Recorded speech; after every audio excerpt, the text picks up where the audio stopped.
لله والله العلي العظيم. أعوذ بالله السميع العليم من الشيطان الرجيم. بسم الله الرحمن الرحيم. الحمد لله وكفى وسلام على عباده الذين اصطفى وصلى على محمد المصطفى وعلي المصطفى والفاطمة الزهراء والحسن المجتبى والحسين الشهيد الأعلى والمجتبى الذين أذهب الله عنهم الرجس وقاهم تطهيرا.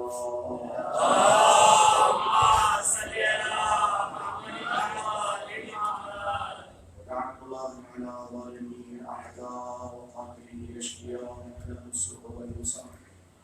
أما بعد فقد قال الله تبارك وتعالى في محكم كتابه الأعلى والفرقان الهدى. بسم الله الرحمن الرحيم. أفغير دين الله يبغون وله أسلم من في السماوات والأرض طوعا وكرها وإليه يرجعون. سلام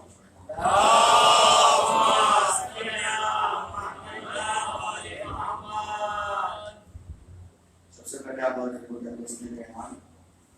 انشاءاللہ ہر سال کی طرح اس سال بھی بسلسلہ شہادت مولا امام صلی اللہ علیہ السلام ایک اشرے مجالس کا انعقاد امام مولانا شاہ کریم ہوگا 15 محرم الحرام سے اور 24 محرم الحرام تک ہوگا، جن میں مجالس کو امام مولانا وجود اسلام مسلمین فردوس علیہ السلام کرتے ہیں۔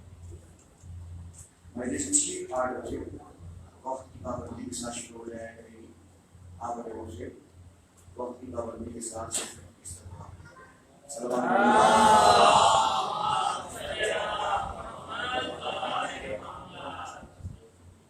ایک اور سلام ارشاد۔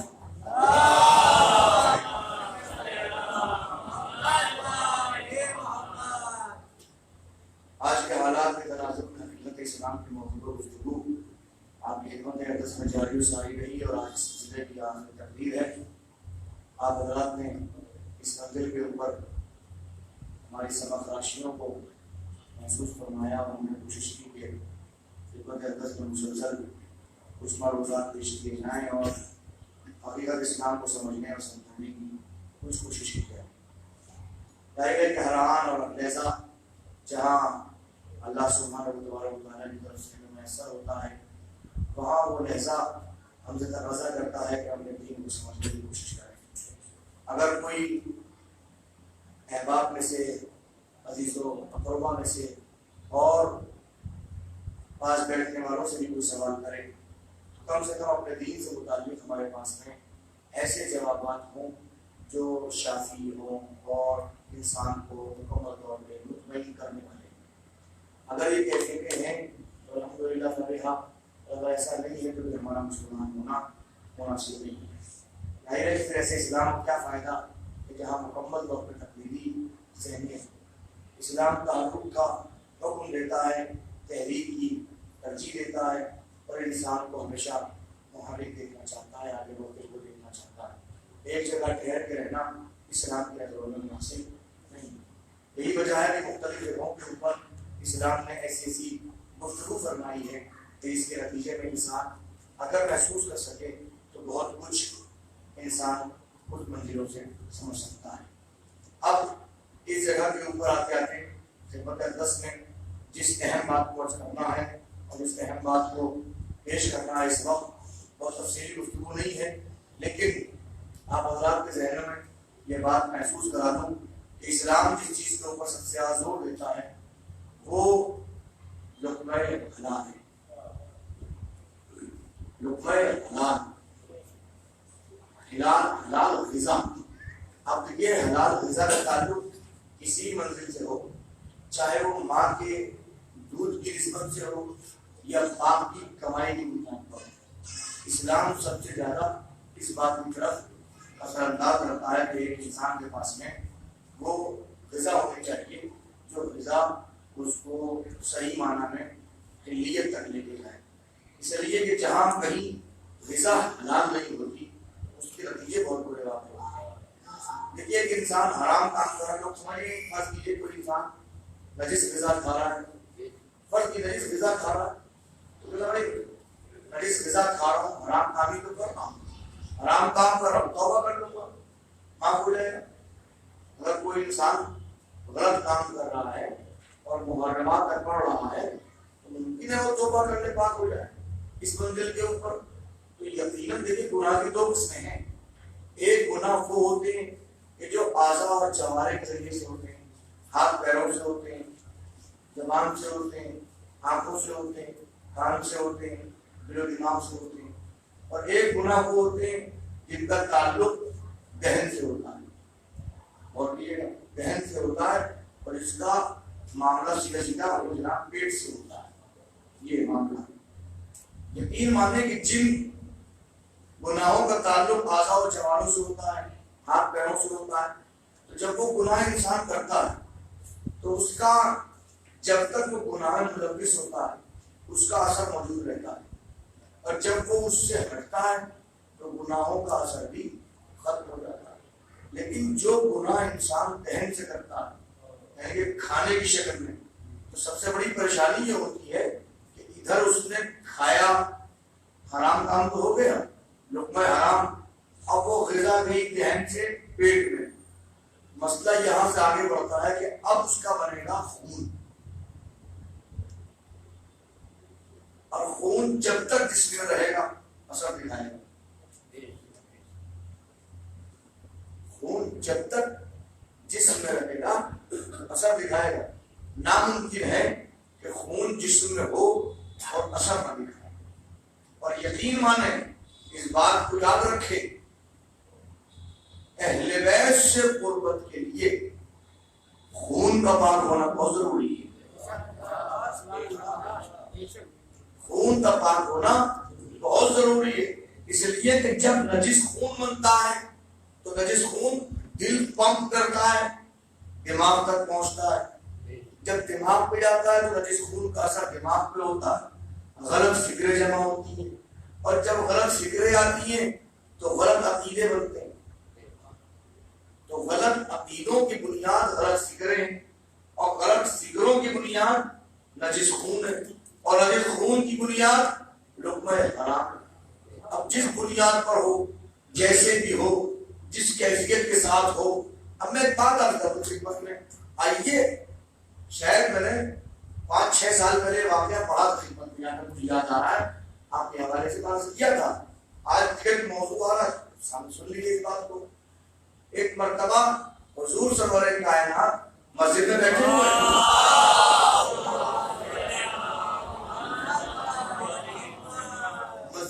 ہوئے اور ایک شخص آیا اور آنے کے بعد کہتا ہے یا رسول اللہ میرا بیٹا مجھ پہ جرات کرتا ہے. یا رسول اللہ میرا بیٹا مجھ پہ جرات کرتا ہے، میرے سامنے بدتمیزی سے بات کرتا ہے، میری آنکھوں میں آنکھیں ڈال بات کرتا ہے، جرات کر رہا ہے میرے اوپر، مجھے گالیاں دیتا ہے، میرا بیٹا ہے. ایک مرتبہ حضور نے دیکھا، دیکھنے کے بعد تیرے بیٹے تیرے جرات کرتا ہے؟ جی. فرمایا حرام کا ہے.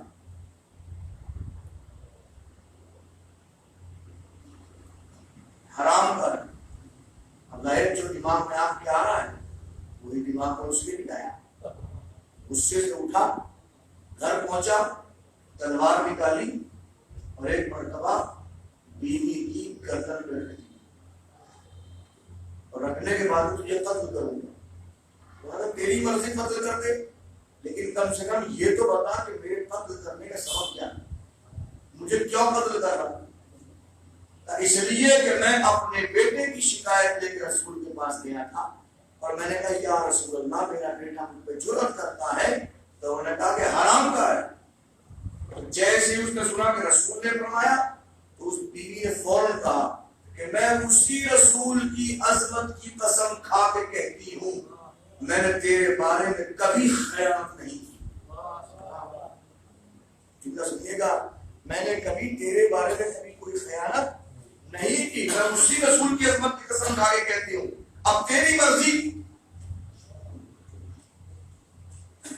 اب یہ ہوا پریشان ہوا، اس نے فوراً ہاتھ پکڑ کے چل میرے ساتھ رسول کی بارگاہ میں، رسول کی بارگاہ میں لے، سب لوگ بیٹھے اور رسول کی بارگاہ میں بیوی کو لے کے پہنچ گیا اور جا کے یا رسول اللہ میں آپ کے پاس شکایت لے کے آیا تھا اپنے بیٹے کی جرات کی، آپ نے کہا حرام کا ہے، میں تلوار لے کے اس کو قتل کرنا چاہتا تھا، اس نے مجھ سے مقصد پوچھا، میں نے مقصد بتایا، اس نے آپ کی عظمت کی قسم کھا کے کہا کہ اس نے کوئی خیانت نہیں کی۔ یا رسول اللہ آپ نے یوں کہا تھا، یہ یوں کہہ رہی ہے، میں اس لیے لے کے آؤں کہ آپ فیصلہ کیجیے۔ رسول مسکرائے اور مسکرا کے فرمایا جو میں کہہ رہا تھا وہ تو نہیں سمجھا، جو میں کہہ رہا تھا وہ تو نہیں سمجھا کہ یا رسول اللہ پھر بات کیا ہے؟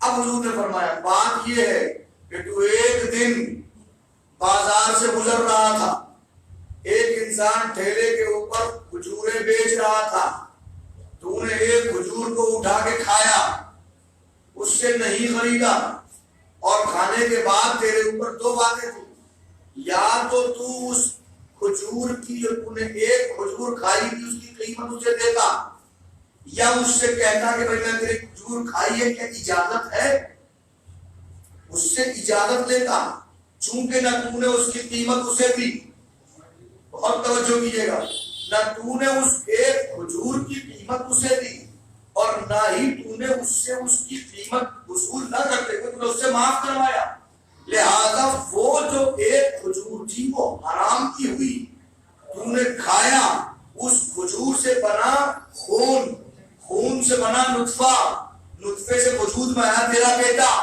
تو یہاں جو جرأت سامنے آ رہی ہے وہ اس معنی حرام کی بنیاد پہ آ رہی ہے جو تو نے ایک کھجور کا دانہ کھایا تھا۔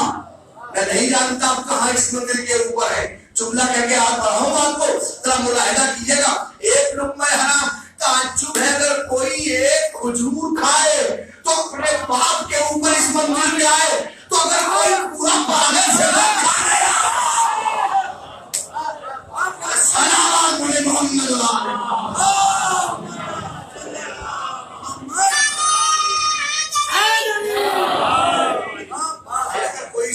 آیا ہو تو نسلیں اگر یزید جیسے کو رضی اللہ نہ لکھے گی تو کیا لکھے گی، اور دیکھیے گا مسئلہ کیا ہے، یہ میں نے کیوں بیان کیا خدمت میں، اس لیے بیان کیا تاکہ آپ اس منزل کو سمجھیں کہ لقمہ حرام کی حیثیت کیا ہے۔ بہت سارے مراحل اس قسم کے سامنے آتے ہیں جہاں انسان اس منزل کے اوپر غور و فکر سے کام نہیں لیتا۔ اور اب ذرا ملاحظہ فرمائیے گا، میں نے آپ کی خدمت اقدس میں گزشتہ سال استقبال ماہ رمضان کی 3 مجلسیں پڑھتے ہوئے اس بات کو عرض کیا تھا کہ یہاں فرش ادا پر آنے کے سلسلے میں جہاں بہت ساری چیزیں ہمیں میسر ہوتی ہیں، وہاں ایک چیز میسر ہوتی ہے جس کا نام ہے تبرک مجلس حسین۔ اور لیجیے گا تبرک مجلس حسین، یقین مانی اس منزل پر تبرک سے کبھی کوتاہی اختیار نہ کیجیے، دونوں ہاتھوں کو پھیلا کے تبرک لیجیے عظمت کو سمجھتے ہوئے، اس لیے کہ نسبت اس کی مولا حسین کی طرف ہے، اور یاد رکھیں ہمیں اپنی غذا کی حلیت کا پتہ نہیں ہے، لیکن یہ یقین ہے کہ سب سے زیادہ حلال اگر کچھ ہے تو مجلس حسین کے طرف ہے۔ سلام علیہ محمد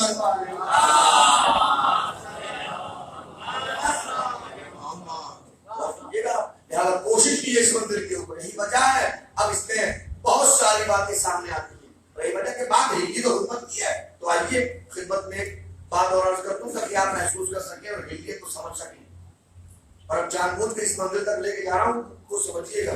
سورہ یوسف قصہ تو سنا ہوگا نبی یوسف کا، سنا ہے نبی یوسف کا قصہ، الحمدللہ بہت اہم ترین قصہ ہے، جس قصے کو قرآن نے احسن القصص کہا، سب سے اچھا قصہ۔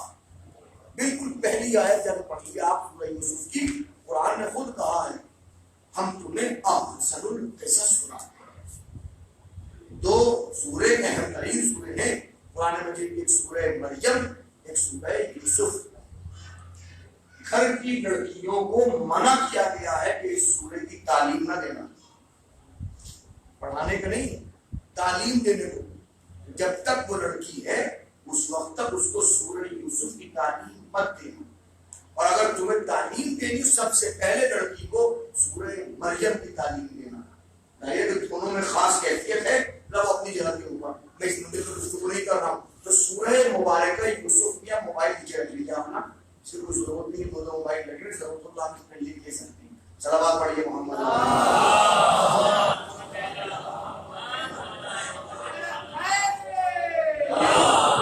اور فرمائیے گا اب مسئلہ کیا ہے، اس چیز کو دیکھنے کی ضرورت ہے کہ یہاں سورہ یوسف کی بات یہ ہے کہ خاص کہتے ہیں کہ جس وقت جناب یوسف کے بھائی جناب یعقوب کے بیٹے 11 بیٹے یوسف کو کنویں میں پھینک کے اور جب باپ کے پاس آئے ہیں تو جاؤ علی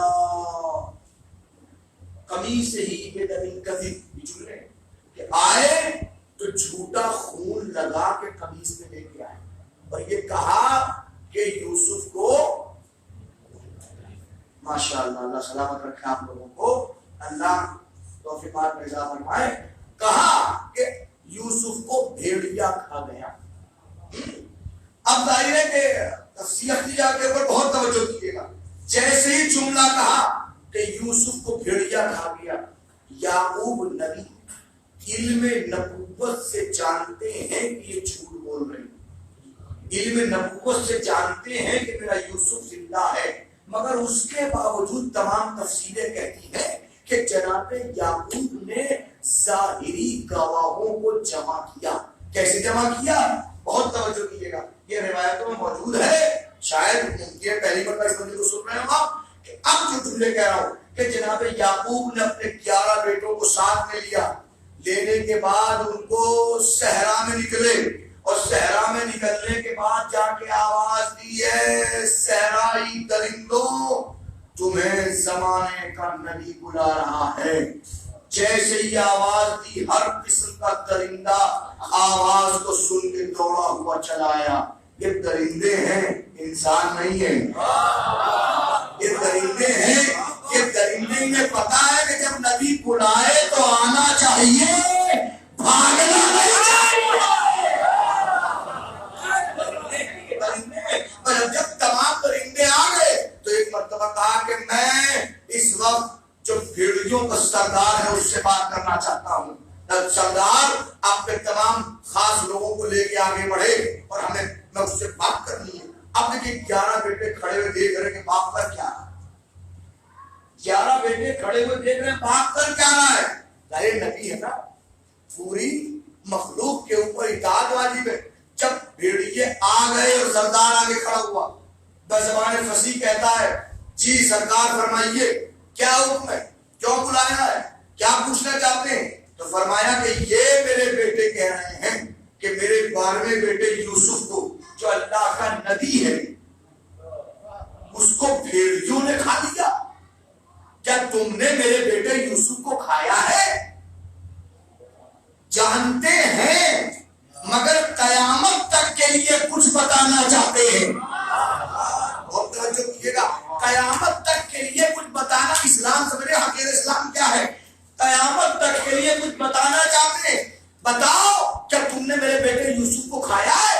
تو ایک مطلب زبان فصیح وہ پھر یہ گویا ہوا اور یہ کہتا ہے یا نبی اللہ، یا نبی اللہ یہ جھوٹ بول رہے ہیں، ہم نے یوسف کو نہیں کھایا. اور نہ کھانے کی وجہ بتاتے کہ یہ نبی اللہ نے ہمارے اوپر نبی اور نبی کی اولاد کا گوشت اور خون حرام کیا ہے. بھیڑیا کیا کہہ رہا ہے؟ تمام درندے کہہ کہ اللہ نے ہم تمام درندوں کے اوپر نبی اور نبی کی اولاد کا خون اور گوشت حرام قرار دیا ہے. اور ہمیں پتا ہے کہ ہمیں کیا کھانا چاہیے کیا نہ کھانا چاہیے. نتیجہ تو ارے کم سے کم اس زمانے سے اچھے تو اس زمانے کے درندے یا ہر زمانے کے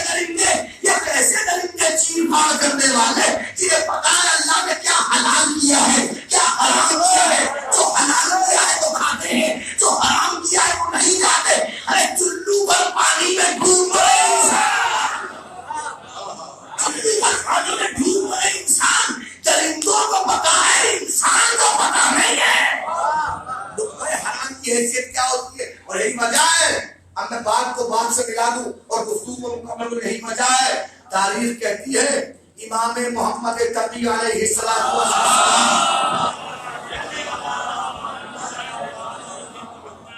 یہ واقعہ امام موسیٰ کاظم علیہ السلام سے ہی موجود ہے.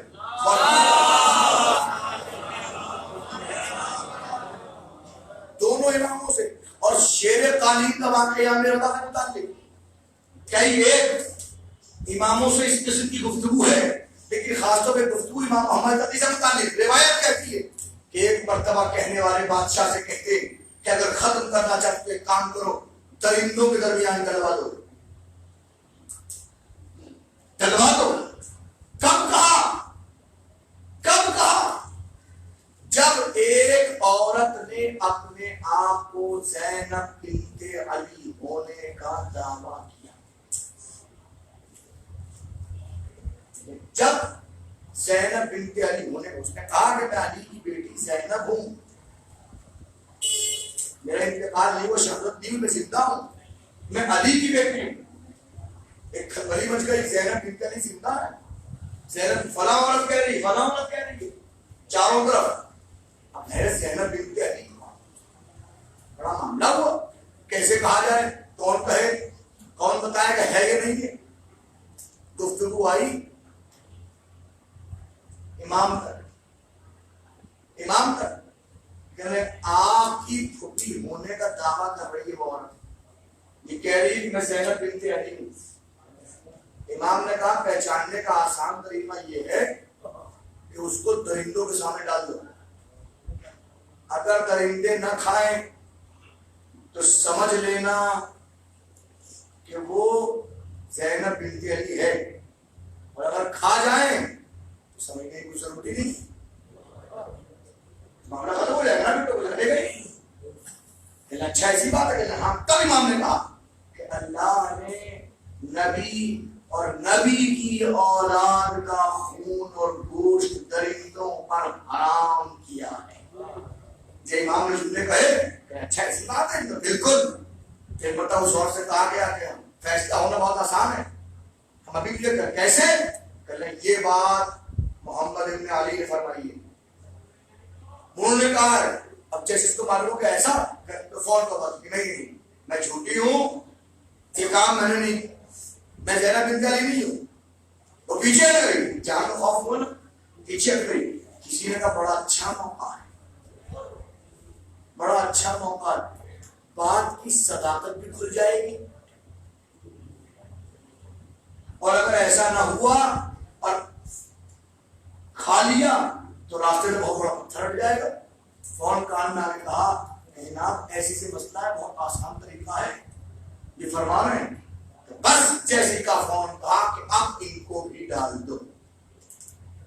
کئی دن کا بھوکا جانور، شیر نر ببر شیر جو موجود ہے، کئی دن کا بھوکا، اس کو کچھ مل جائے اور کھا جائے. اس کے اندر امام محمد تقی کو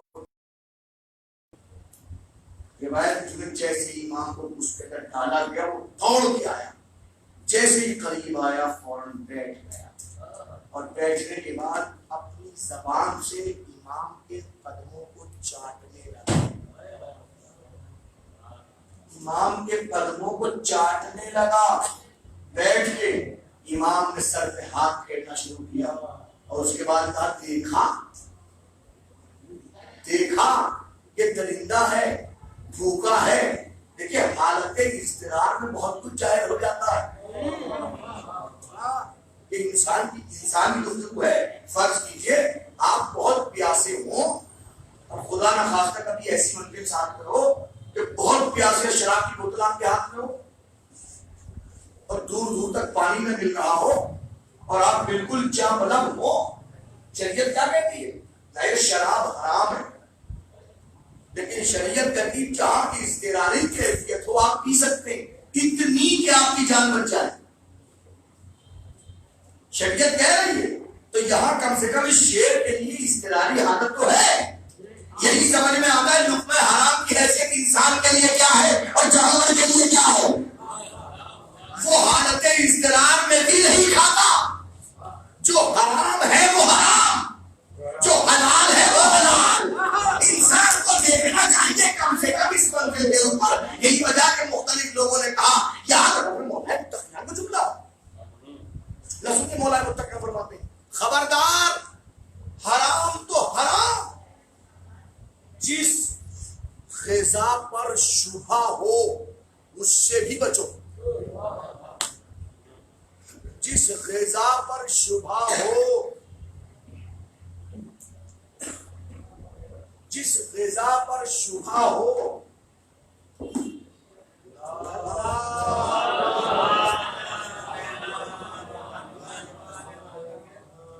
صلوات پڑھیے.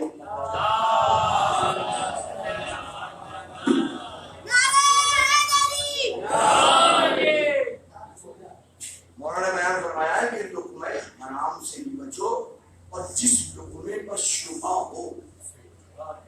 شبہ میں آپ اس منزل پر نوجوانوں سے ضرور کہوں گا. کیوں مولا؟ کہ اس لیے کہ ہر لقمہ حرام اپنے اندر اثر رکھتا ہے. شراب ہاتھ میں ہے, اسلام نے کہا جان بچانے کے لیے پی جا سکتی ہے. یہاں حکم کس بات کا ہے؟ شراب پینے کا جان بچانے کا. حسن تمہارا سلامت رکھے الحمدللہ. یہ سمجھے گا اس بات کو. یہاں آپ نے شراب نہیں پیے, در حقیقت جان بچائی. حکم جان بچانے کا, شراب پینے کا نہیں ہے. اور لہٰذا اس بات کو مد نظر رکھے کہ جان بچانے کی حد تک. لیکن اب بتائیے کیا اس بات کے اوپر شریعت نے یہ بھی ٹھیکہ لیا ہے کہ جو حالت اضطرار کے اندر آپ کے دہن میں شراب جا رہی ہے وہ آپ پہ نشہ طاری نہ کرے گی؟ ظاہر ہے بس شریعت نے اس وقت کہہ دیا آپ اس کو پی سکتے ہیں, پی سکنا اور, لیکن جو اس کا اثر ہے وہ ضرور ہوگا. چونکہ اس میں نشہ ہے وہ نشہ ضرور آئے گا. تو اگر کہیں فرض کیجئے آپ کے سامنے حرام غذا کھانے کی اجازت مل بھی جائے, یہ اب یہ بزرگوں کا طریقہ کار تھا. دیکھا گیا اگر کوئی کہیں نجس غذا کھا کے آ بھی گیا گھر کے اندر تو بہت گھروں میں دیکھا ہے الٹی کروا دی گئی, منہ پاک کرایا گیا. یہ بہت سی باتیں ایسی گھروں میں تھیں. اب خال خال کسی گھر میں ہو تو ہو, لیکن اب کس حد تک ہے وہ اپنی جاتے ہوا. میں جو کہنا چاہتا ہوں وہ یہی جو میری ذمہ داری ہے اور میں کہہ سکتا ہوں آگے کس طرح چلنا ہے آپ کی ذمہ داری ہے. لقمہ حرام نظر میں رکھیں اور نظر میں رکھ کے اس سے اجتناب کریں. جب تک وہ لقمہ حرام رہے گا. اب سمجھ میں آیا جو مختلف قسم کی زبانیں حضرت جاری پر کھلتی ہیں, نہ جانے کہاں کہاں کھلتی ہیں, مولا حسین کے خلاف, اہل بیت کے خلاف, اس کے خلاف, اس کے خلاف, اور حد یہ کہ علماء کے خلاف, نہ جانے کیسی کیسی باتیں لوگ زبان میں کرتے ہیں. در حقیقت یہ سب کچھ اس حرام غذا کا نتیجہ ہے جو اس منزل کے اوپر لوگ انجام دیتے ہیں. دیکھیے اس منظر ملاحظہ فرمائیے گا, میرا تجربہ ہے, میرا تجربہ اس بات کے اوپر بہت توجہ کیجیے گا. آپ تجربہ سن لیجیے اور بات غور کر رہا ہوں. ظاہر بات کسی خاص فرد کے حوالے سے نہیں ہے. کوئی یہ نہ کہے کہ مجھے دیکھ کے بات ہو رہی ہے. ایسا ہوتا ہے کہ جب بھی کوئی کامن بات کی جاتی ہے کوئی بات تو کچھ لوگ سمجھتے ہیں جناب لگتا ہے مجھے کہہ رہے ہیں, جبکہ فرشتوں کو بھی پتہ نہیں ہوتا مولوی یہ کہا جا رہی ہے. کامن بات ہوتی ہے. اب ایک بات سنیے اور اس بات کو روش کرنا چاہتا ہوں. کل گفتگو کرتے کرتے والدین, چونکہ مجھے آنا گفتگو اس منزل تک آنا تھا, تو والدین کے حوالے سے گفتگو کرتے کرتے یہ بات ہوتی ہے. کہیں مجلس پڑھنے جاتے ہیں بہت سے لوگ ہوا, مول صاحب کچھ حقوق کے والدین پڑھ دیجیے گا, مول صاحب کچھ حقوق کے والدین پڑھ دیجیے گا, مول صاحب کچھ حقوق, اولاد یہ نہیں کرتی, اولاد ایسی نہیں کرتی, اولاد ایسی نہیں کرتی. یعنی سب کچھ غلطیاں جتنی بھی ہوتی ہیں وہ حضرت اولاد علیہ السلام کی ہوتی ہے. حضرت ابا علیہ السلام کی کوئی غلطی نہیں ہوتی. میں نے کہا بھائی کبھی کبھی حقوق اولاد بھی پڑھوایا کیجیے. حقوق والدین پڑھوانے کی تو بات کرتے ہیں. آج تک میرے سامنے کوئی باپ ایسا نہیں آیا جس نے کہا ہو کہ آپ حقوق اولاد پڑھیے. زوجہ کے حقوق پڑھنے کی سب بات کرتے ہیں, شوہر کے حقوق پڑھنے کی بات کوئی نہیں کرتا.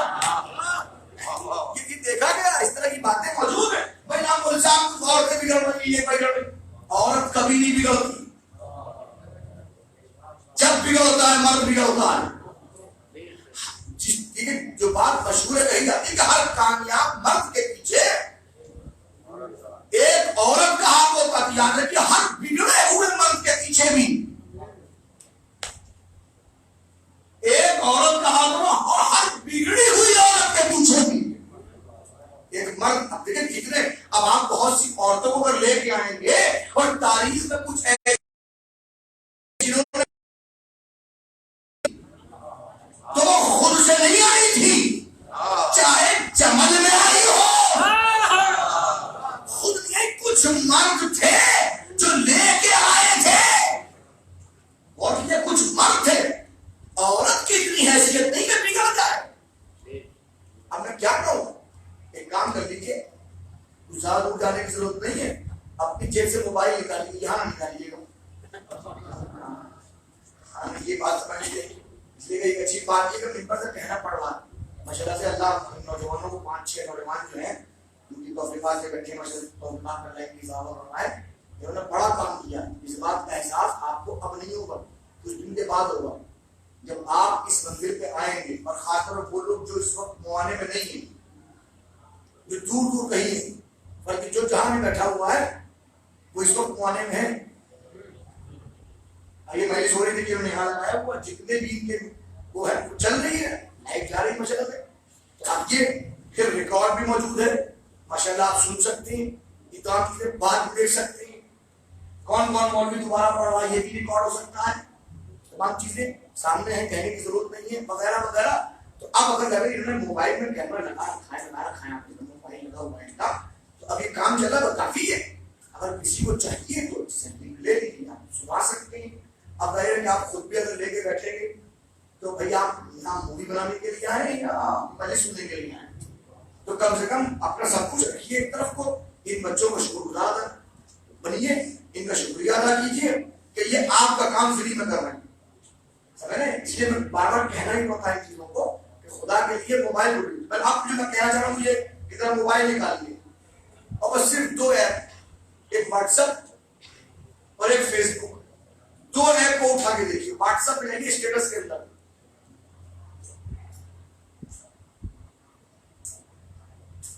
اور فیس بک لائیے تصویروں کے اندر. کتنے لوگ ہیں جو اپنے گھروں کی تصویریں شیئر کر رہے ہیں.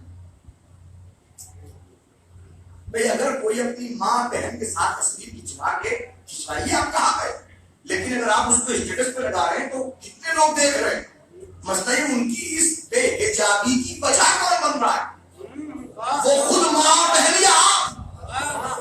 بے غیرت عورتیں نہیں ہوتی, بے غیرت مرد ہوتے ہیں.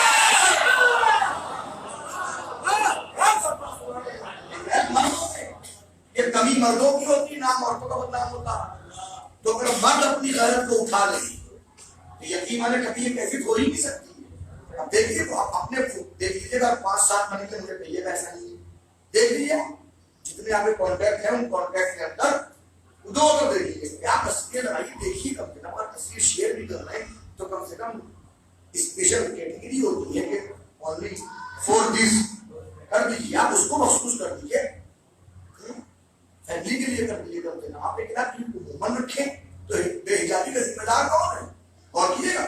تو عرض کرنے کا مقصد یہ ہے کہ ایک لقمہ حرام کہاں تک پہنچتا, وہ لقمہ حرام اثر رکھتا ہے جب تک جسم میں. یہی وجہ ہے کہ جب حرام خون آتا ہے تو اس کی نوعیت بدلتی. درندے نے کیا کہا, نہ سنیے گا, یا نبی اللہ, اللہ نے ہم درندوں پر نبی کا گوشت اور اس کا خون حرام قرار دیا. میں گوشت ہی کی بات کر دیتا, خون کی بات کیوں کی؟ گوشت ہی کی بات ہو جاتی, خون کی بات کیوں کی؟ کہ گوشت شخصیت کا ہوتا ہے, خون نسلوں میں جاتا ہے. بہت توجہ کیجیے گا, خون نسلوں میں جاتا ہے, نسلوں میں. تو کیا کریں, کچھ چیزیں اللہ نے سادات کو عنایت فرمائی تھی. شجرہ ہر انسان کے ساتھ لگا دیا تھا, جب پسیاں نکلتا تھا تو خوشبو نکلتی تھی, ٹھیک ہے نا. اور جب کہیں جانور کبھی کھاتا نہیں تھا, جو کہیں نہ کہیں ضروریت تو ہے نا. تو دعا کی پروردگار معاملہ نہ بگڑ جائے. دعا کی تو اللہ نے اس کیفیت کو ختم کیا. اب پسینے میں خوشبو نہیں رہی. اب کتاب الگ کر دی گئی آپ کے جسم سے، اور نہ پہلے شریعہ آپ کے جسم کے ساتھ میں تھا. جہاں بھی سادات ہوتے تھے اسے کہنے کی ضرورت تھی کہ میں سید ہوں. خوشبو آتی تھی تو وہی منزل خون کے نشے کا خون یوں. اب ظاہر ہے کہ یہاں تلاش کریں کہ آخر نبی کا گوشت کون ہے، نبی کا خون کون ہے. تو روایت صرف ایک سے متعلق ہے، اور ظاہر ہے کہ جب گھر کے بڑے سے متعلق ہو تو پھر نسل خود تو خود سمجھ لیجیے. اب سمجھ میں آیا رسول نے کیوں کہا کہ یا علی لحم کا لحمی تبو کا دمی. اے علی تیرا گوشت میرا گوشت، تیرا خون میرا خون. سلام علیکم محمد.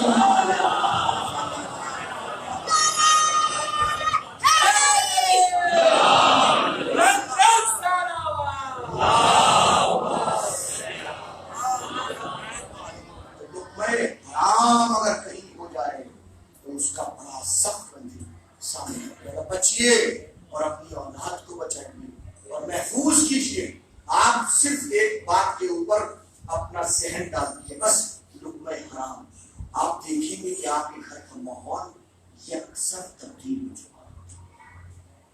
نہ باپ کو بیٹے کی شکایت، نہ بیٹے کو باپ کی شکایت، نہ شوہر کو بیوی کی شکایت، نہ بیوی کو شوہر کی شکایت، نہ بچوں کو ماں باپ کی شکایت، نہ ماں باپ کو بچوں کی شکایت. کچھ بھی تو ایک ماحول الگ قسم کا کریٹ ہو جائے گا اور آپ کو احساس ہوگا کہ ماحول اسلامی ماحول بن گیا. یعنی جہاں لقمہ حرام ہوتا ہے. اب آپ کہیں دلیل بڑی سخت ہے میرے پاس، بڑی سخت دلیل. مولا حسین نے شہادت سے پہلے تک مسلسل خطبے دیے. جس وقت فرصت آخر کے بعد میں چلے ہیں مولانا حسین، آپ کو پتا ہونا چاہیے آتے ہی جنگ نہیں کی ہے حسین. زلجنا کی پشت میں کھڑے ہو گئے حسین، سین کے اوپر کھڑے ہو گئے اور کھڑے ہو کے ایک مرتبہ کہا ہے کہ سر ساتھ حسین کچھ کہنا چاہتا ہے. ان تمام لشکریوں سے کہہ کر خاموش ہو گئے. کہ سر ساتھ نے اشارہ کیا، تمام لشکری خاموش ہو گئے. لیکن گھوڑے کی گنگناہٹ کی آواز، اونٹوں کے بولنے کی آواز آ رہی تھی. حسین نے کہا کہ سارے ساتھی جعفروں کو بھی خاموش کر. ابن علی، اے علی کے بیٹے، جہاں تک میرا اقتدار تھا میں نے کام کر لیا. نام نے کہا تیرا اقتدار تھا، اب بطول کے اللہ کے اقتدار ہے. لیکن اب حسین نے ایک انگلی اٹھائی، جدھر سے انگلی گزر جاتی تھی کہتی تمام جانور بھی سر جھکا کے کھڑے ہو گئے. بتا دیا تو مجبور مت سمجھنا، ہم مظلوم تو ہیں مجبور نہیں ہے. مجبور ہونا اور ہے، مظلوم ہونا اور ہے. اس کے بعد حسین نے کھڑے ہو کے خطبہ دیا اور خطبے میں کیا کچھ نہیں کہا. اس کے بعد پھر حسین نے جملہ اس خطبے میں نقل کر رہا ہوں، فرمایا حسین نے مولا حسین نے مگر ان تمام باتوں کا تمہارے دلوں کا کوئی اثر نہیں پڑے گا. تمہارے دلوں پر لوگ کہتے ہیں مجلس میں سنتے ہیں، ارے مجھے صاحب کہتے ہی کیوں ہیں کہ سنتا تو کوئی نہیں، ہاتھ چھاڑ کے لوگ اٹھ جاتے ہیں. ختم بس معاملہ. بہت اچھی مجلس پڑھی، کیا پڑھا پتہ ہی نہیں. کہتے کیوں بھیا؟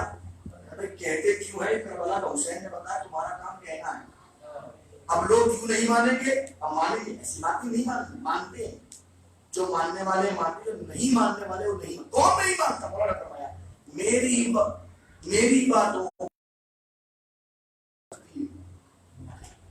لیکن امام کی زبان میں کوئی کوتاہی نہیں. ممکن ہے کہ میری زبان میں اثر نہ ہو، ہے کہ میں بہت حد تک گنہگار بنتا ہوں. مجھے اپنے گناہگار ہونے کا احساس ہے. اللہ کی بارگاہ میں دعا کرتا ہوں میرے گناہوں کو معاف فرمائے. یہ سب کچھ اپنی جب، لیکن کیا استغفر اللہ تصور بھی کر سکتے ہیں حسین سے متعلق. مولا فرما رہے میری باتوں کا تمہارے اوپر سے یہ نہیں پڑتا کہ تمہارے بطون، تمہارے شکم مال حرام سے بھرے پڑے ہیں. کربلا اسی لیے ضروری ہے ہمارے لیے. ہم جو کہتے ہیں کربلا ہماری ضرورت ہے، یہ مجلس رسم نہیں ہماری ضرورت ہے.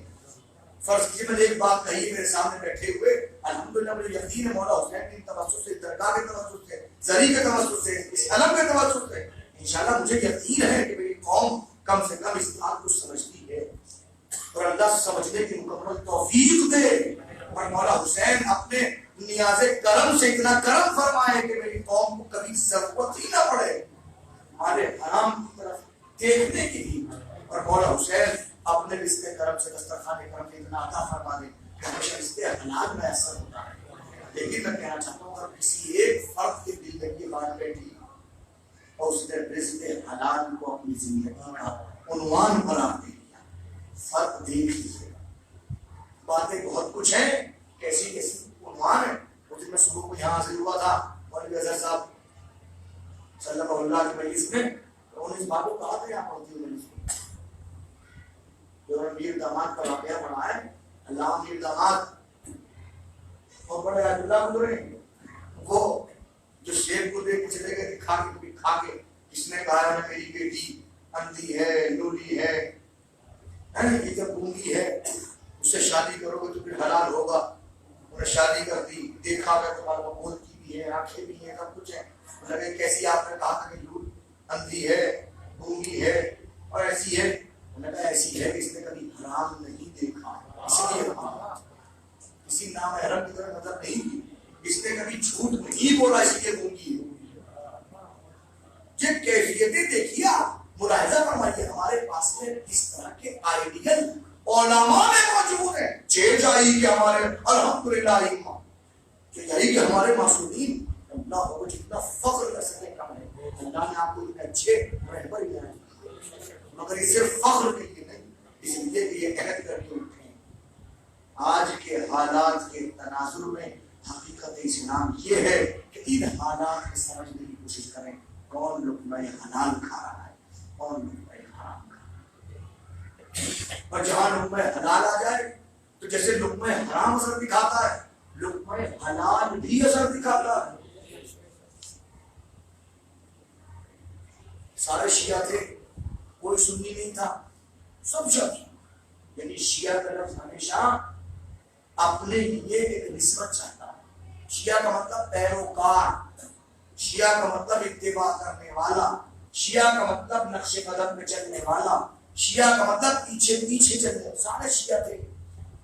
تو کہتے ہیں نا کہ شیعوں نے بلایا تھا حسین کو، شیعوں نے مان لیا، بالکل صحیح کہتے ہیں، شیعوں نے ہی بلایا تھا، شیعوں نے ہی مانا، مگر کس کے شیعہ سے سنایا؟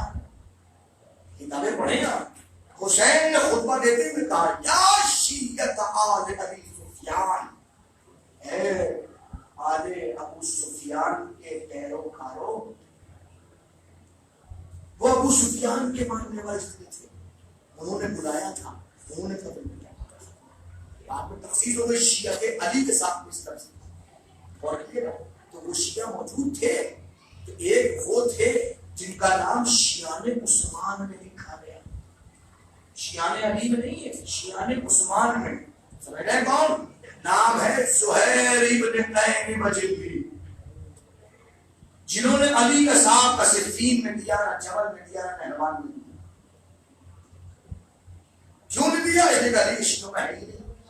کہاں؟ کس کے شیعوں میں تھے؟ شیعان عثمان میں تھے۔ عثمان ابن عفان کو غنی کہا جاتا، تیسرے خلیفہ ہیں، ان کے شیعوں میں سے ان کے بھی شیعہ بہت سارے شیعہ ان کے میں، تو ان کے شیعوں میں سے تھے۔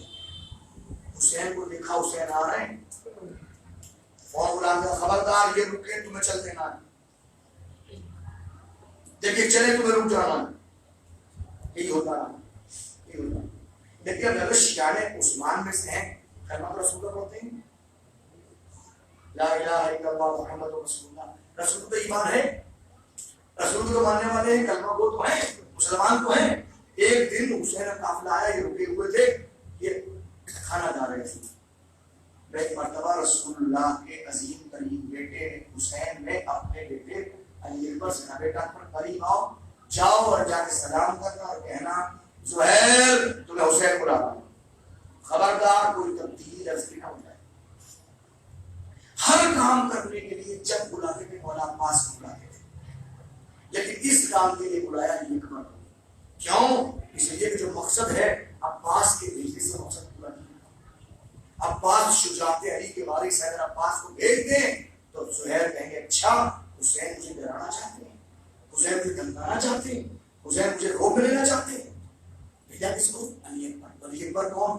صورت، سیرت، رفتار، گفتار، انداز بالکل رسول جیسے. اب میں کہہ رہا ہوں ممبر سے میں پڑھ رہا ہوں کہ یہاں دروازہ کھلا، پردہ اٹھا خیمے کا، اور علی اکبر نے کہا السلام علیکم زہیر تمہیں حسین بلا رہا ہے.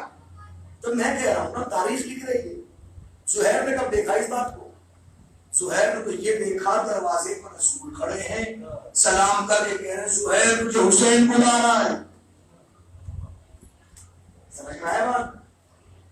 زہیر نے تو یہی بجائے جو لقمہ ہاتھ میں تھا، زہیر نے وہ لقمہ نہیں کھایا، زہیر نے وہ لقمہ نہ کھایا اور ابھی کہا بیوی سے کہ اب کھانا بعد میں پہلے میں رسول کے بیٹے حسین سے. کیوں؟ کہ تمہیں پتا نہیں رسول نے کہا مجھے حکم تو رسول نے دیا، میں رسول کرنا پڑتا ہوں، میں تو پہلے حسین کی بات کو سنوں گا. اٹھے حسین کے پاس بیٹھے اکیلے میں، کیا بات ہے کسی کو کچھ پتا نہیں ہے. اب جو واپس آئے تو آنے کے بعد کہا اپنی بیوی سے اپنا سارا مال و متاع، اپنے تمام کنیزیں، اپنے تمام غلام میں تجھے ہیوا کر دیے، تمام چیز تجھے دے دی، سب تجھے ہیوا کر دی اور تجھے طلاق دے. کہتی ہیوا کی منزلت مجھے پہلے بتاؤ طلاق کیوں دے؟ میں طلاق اس لیے دے رہا ہوں کہ میں چاہ رہا ہوں حسین کے ساتھ، اور حسین کا مرنے کے لیے ان چیزوں کی ضرورت اسے ہوتی ہے جو جینے کے لیے جا رہا ہوں. مجھے جینا نہیں، میں حسین کے ساتھ مرنے جا رہا ہوں، اور تجھے طلاق اس لیے دے رہا ہوں کہ چونکہ میں حسین کا ساتھ دوں گا لہذا ہر حسین کا ساتھ دینے والوں کے ساتھ میں یزید پورا کرے گا اور اس کے گھر والوں کے ساتھ پورا کرے گا. جس چیز کی نسبت ہو اسے مارے گا، ختم کر دیا خاندانوں کو. میں نہیں چاہتا کہ میری تیری نسبت باقی رہے، کہیں میرے بعد تجھے اس نسبت کی بنیاد پہ ختم ہونا پڑے یا میں تجھ سے نسبت کو توڑ رہا ہوں. خدا روایت کہتی ہے زہیر کی بیوی نے تمام مال و اسباب سمیٹا اور سمیٹنے کے بعد وہاں سے فوراً دوسرے کی طرف مڑ گئی. زہیر حسین کے ساتھ میں آ گئے اور کربلا پہنچ گئے. 2 محرم کربلا پہنچے. 4 محرم سے پانی بند ہو گیا، 4 محرم سے پانی بند ہو گیا. پھر سنیے 4 محرم سے پانی بند ہو گیا. 7 محرم کو پانی ختم ہو گیا. 7 کو بند ہوا ہے، 4 کو بند ہوا ہے، 7 کو ختم ہوا ہے. اور 7 سے لے کے 10 تک 3 دن کا بھوکا پیاسا حسین کا کھانا. یوم عاشور مصیبتوں کا دن ہے، علم کا دن. روایت کرتی ہے عصر عاشور تک ہوتے ہوتے گھروں میں آگ لگا دی گئی، سیدھے سجاد کا بستر چھین لیا گیا. شام غریبہ میں زینب نے کیسے گزاری کوئی بیان نہیں کر سکتا، کوئی سن نہیں سکتا. 11 محرم کی صبح ہوئی، اہل بیت کو بے مپنا وہ چادر بغیر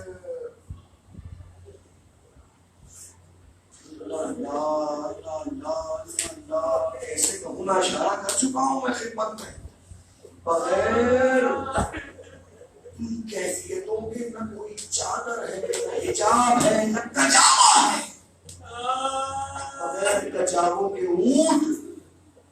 یہ مذہب خصوصیت سے شیور کے آرڈر تھے سکینہ کو زینب کے ساتھ نہ بٹھایا جائے، پھر الگ الگ اونٹ کے اوپر سکینہ کو بٹھایا گیا. نہیں معلوم ہم کتنا سن پائیں گے اس قاتل کو.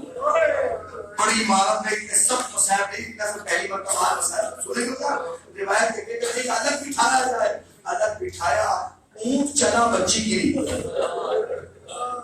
اونٹ کی بلندی سے بچی کا گرنا، پھر بٹھایا گیا پھر بچی گری. میں نے اشارہ کل کہا تھا اگر کبھی سمجھنا ہو تو اونٹ پہ سوار ہو کے دیکھیے گا.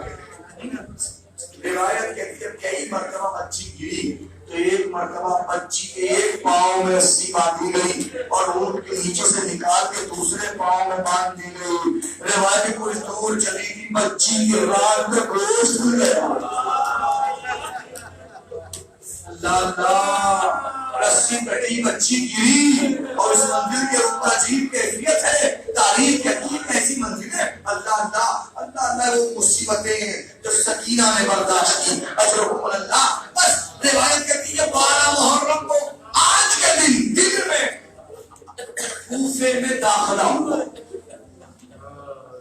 آج کا دن کوفے میں دخول کا دن ہے، کوفے میں داخلہ ہوا اور اس منزل کے اوپر ایک مرتبہ اعلان کیا گیا، خارجی نے خروج کیا تھا، تاغی نے طغیان کیا تھا، باقی نے بغاوت کی، قتل کر دیا، گھر والوں کو اسیر کر کے جا رہے، پوری کوفے کی عورتیں چھتوں پہ چڑھی، زہیر کی بیوی بھی چڑھی، اچھے سے نیزے اور نیزوں کو سب سے آگے آگے وہ چلے، ایک مرتبہ زہیر کی بیوی کی نگاہ زہیر کے چہرے میں پہچان گئی، کوئی تاغی نہیں تھا، یہ کوئی بات، یہ تو حسین کو قتل کر دیا ہے۔ بس ایک مرتبہ چھت کو چھوڑ کے نیچے پہنچی، سب سے بہترین غلام کو بلایا، بلا کے بٹھایا، ایک صندوق کھولا، ایک کفن نکالا، کفن نکال کے دیا کہ لے یہ کفن لے، اور سب سے تیز رفتار گھوڑے پر سوار ہو کے کربلا چلا جا کے اپنے مولا و آقا کی لاش کو ڈھونڈ لینا،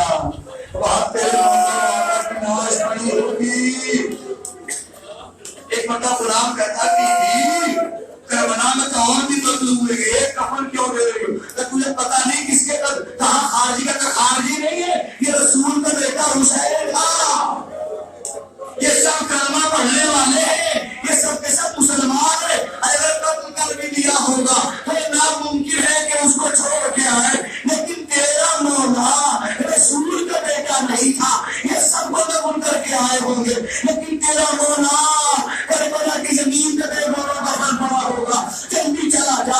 ایک بڑا غلام نے کفن لیا، گھوڑے پر سوار ہوا، کربلا پہنچا، جتنی تیزی سے گیا تھا اتنی تیزی سے واپس آیا، لا کے بیوی نے کو اپنے کفن رکھ دیا، بیوی کفن لے لو، مسکراہٹ آئی، اچھا نصرت حسین کا صلہ مل گیا زہیر کو، زہیر کو بھی حسین کے ساتھ دفن کر دیا گیا۔ کدی بیوی زہیر کی لاش کربلا کی خاک پر پڑی ہے، دفن کر کے کیوں نہ آیا؟ کبھی بھی کفن ایک تھا، لاشیں بہتر تھے،